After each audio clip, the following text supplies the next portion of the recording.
Hi everybody, I hope that you're all doing really well. So as part of my December videos, I will be doing one video where I talk about my anticipated releases for the first quarter of the next year. So speaking about books that I would quite like to read that are new releases. I will also at the beginning of January be doing a complete 2023 full TBR, so talking about all of the books that I currently own which I haven't yet read. But within those two videos that doesn't really leave much of a space for talking about books that are already published, some of which may be published this past year that I haven't spoken about, some which may be like further backlist books which I haven't picked up yet, haven't bought for myself, but books that I have seen floating around in shops or seen online that I've just been kind of looking at and thinking, ooh, those would be quite nice. And you know, we're coming up to Christmas, we're all thinking about books that we would quite like to get for Christmas, and so I thought I would do this like hypothetical wish list of books that are already published that I would quite like to read. I'm calling this a backlist TBR, though to be honest some of these books are just books that were published this year, so they're not really backlist, but for whatever reason I didn't hear about them in time to do anticipated releases videos for them, and so I want to make up for that. I've just picked 10 books for you today because, you know, I could go on for ages, and the first book that is on my TBR is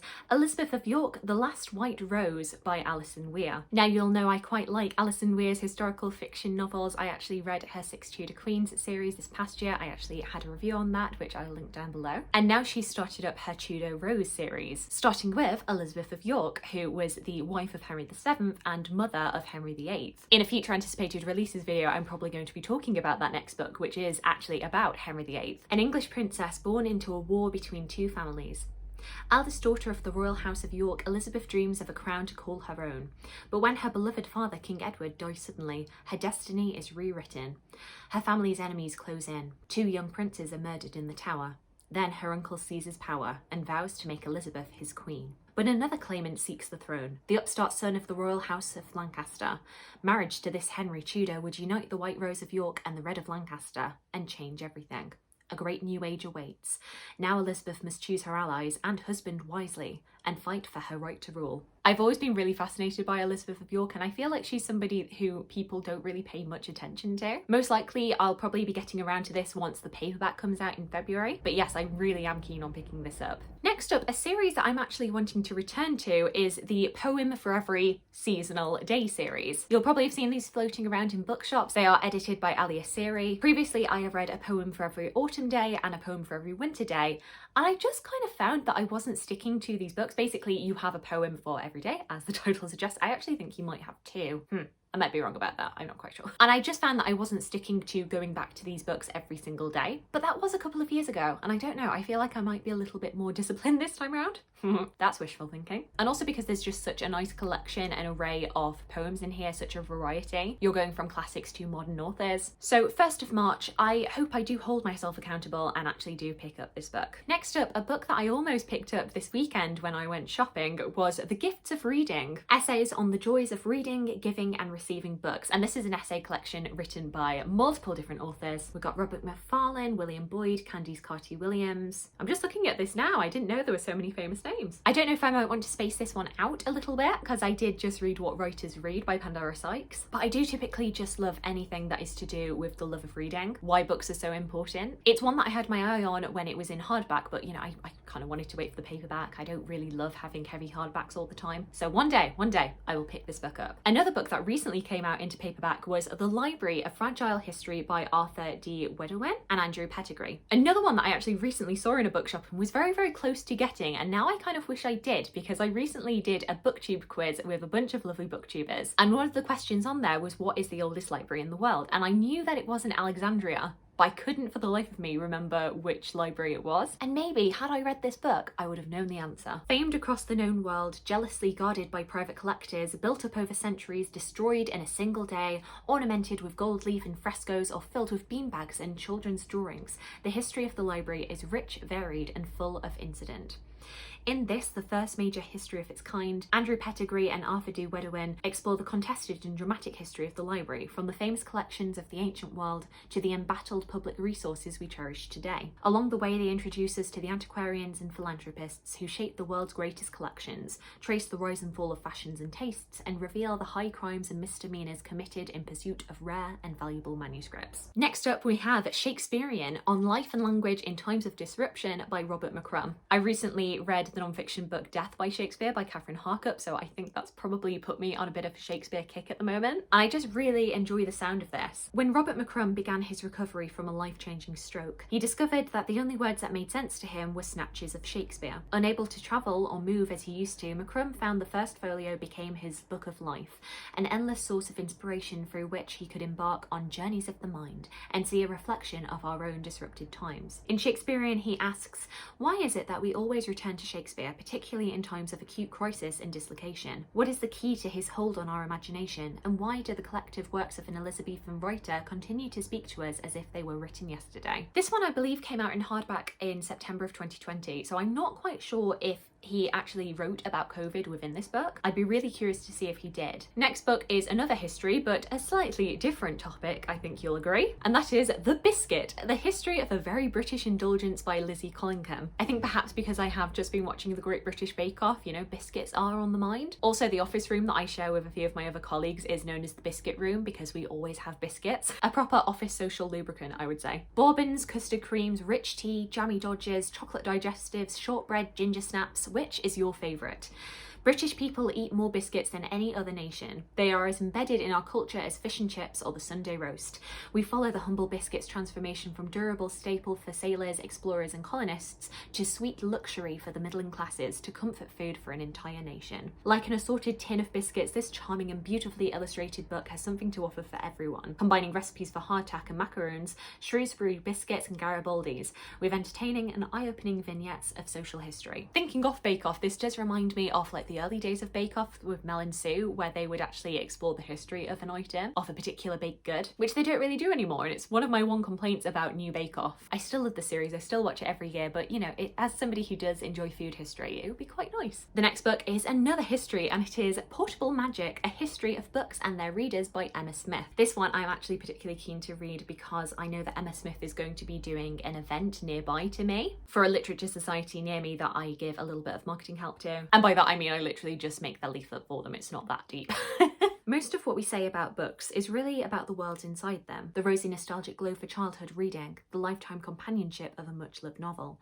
But books are things as well as words, objects in our own lives as well as worlds in our heads. And just as we crack their spines, loosen their leaves and write in their margins, so they disrupt and disorder us in turn. All books are, as Stephen King puts it, a uniquely portable magic. Here, Emma Smith shows us why. Portable Magic unfurls an exciting and iconoclastic new story of the book in human hands, exploring when, why and how it acquired its particular hold over us. Gathering together a millennium's worth of pivotal encounters with volumes big and small, Smith reveals that as much as their contents, it is books' physical form, their bookhood, that lends them their distinctive and sometimes dangerous magic. And because you really can't keep me away from history of books, I've now got Hidden Hands, The Lives of Manuscripts and Their Makers by Mary Wellesley. This is one that I actually heard the author talk about, I think probably on the History Hit or the BBC History podcast. And you know, because I mainly focused on the history of print when I was at university, I didn't really focus so much on manuscripts, but obviously that was what most people were reading. And when I say most people, I mean a very small select people who could actually read and could actually have access to these manuscripts. But I just love the sound of this. Hidden Hands tells the story of the artisans, artists, scribes and readers, patrons and collectors who made and kept the beautiful fragile objects that have survived the ravages of fire, water and deliberate destruction to form a picture of both English culture and the wider European culture of which it is part. Without manuscripts, she shows, many historical figures would be lost to us, as well as those of lower social status, women and people of colour, their stories erased and the remnants of their labours destroyed. From the Cuthbert Bible to works including those by the Beowulf poet, Marjorie Kemp, Julian of Norwich, Sir Thomas Malory, Chaucer, the Paston Letters and Shakespeare, Mary Wellesley describes the production and preservation of these priceless objects. With an insistent emphasis on the early role of women as authors and artists, and illustrated with over 50 colour plates, Hidden Hands is an important contribution to our understanding of literature and history. One that I am almost certainly going to be waiting for this to come out into paperback is English Food, a social history of England told through the food on its tables by Diane Purkiss. Unfortunately, this only just came out in hardback, so I'm probably going to have to wait quite a while. But because I did my undergrad dissertation on the history of cookbooks, particularly talking about 18th century cookbooks, I thought this would be quite a nice return to that history. In this delicious history of Britain's food traditions, Diane Purkiss invites readers on a unique journey through the centuries, exploring the development of recipes and rituals for mealtimes such as breakfast, lunch and dinner, to show how food has been both a reflection of and inspiration for social continuity and change. Purkiss uses the story of food as a revelatory device to chart changing views of class, gender and tradition through the ages. Sprinkled throughout with glorious details of historical quirks, trial by ordeal of bread, a fondness for small beer, and a wartime ice cream substitute called Hokey Pokey made from parsnips, this book is both an education and an entertainment. I just think it sounds really cool, okay? And then the final book, the 10th book on this list, it is another history. It is also another biggie. And by biggie, I mean that if I were to read this next year, it would be the single biggest piece of non-fiction that I have ever read.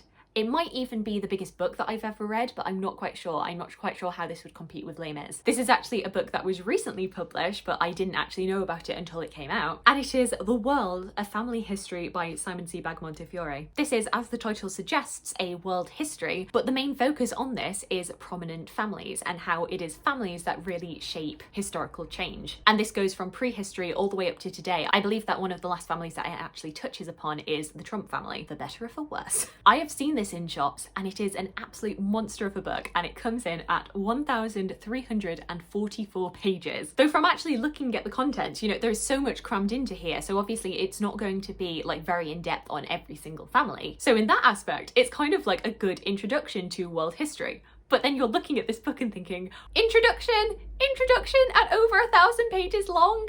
What? But I don't know, something about it. I just really want to read it. We begin with the footsteps of a family walking along a beach 950,000 years ago. From here, Montefiore takes us on an exhilarating epic journey through the families that have shaped our world. The Caesars, Medicis and Incas, Ottomans, Mughals, Bonapartes, Habsburgs, Zulus, Rothschilds, Rockefellers and Krupps, Churchills, Kennedys, Castros, Nehrus, Pahlavis and Kenyattas, Saudis, Kims and Assads. A rich cast of complex characters form the beating heart of the story.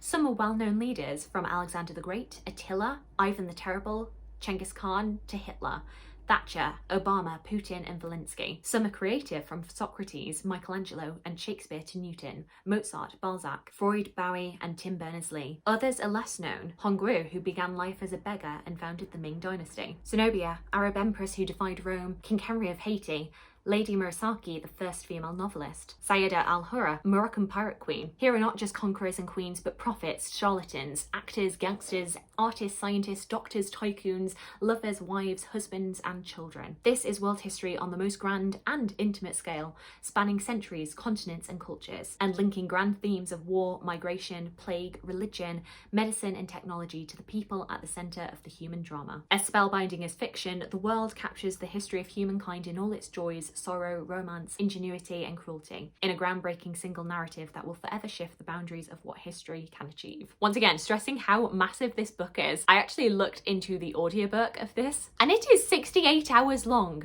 68 hours. That's absolutely mad. And yet something in my little brain just goes, read it, do it, get it. So we'll see if I actually manage to do that this year. So there we go. Those are all 10 of the books that are currently on my wish list for 2023. No promises as to whether or not I will actually end up reading all of these books, but I am very keen to see what I think of them. Do let me know if you've read any of the books that I've spoken about today. If you have any thoughts about them, I would love to know. Alternatively, let me know about any book that you are particularly keen to pick up in 2023. I would love to hear from you. I hope you're having a fantastic day, and I look forward to talking to you again soon. Thanks. Bye.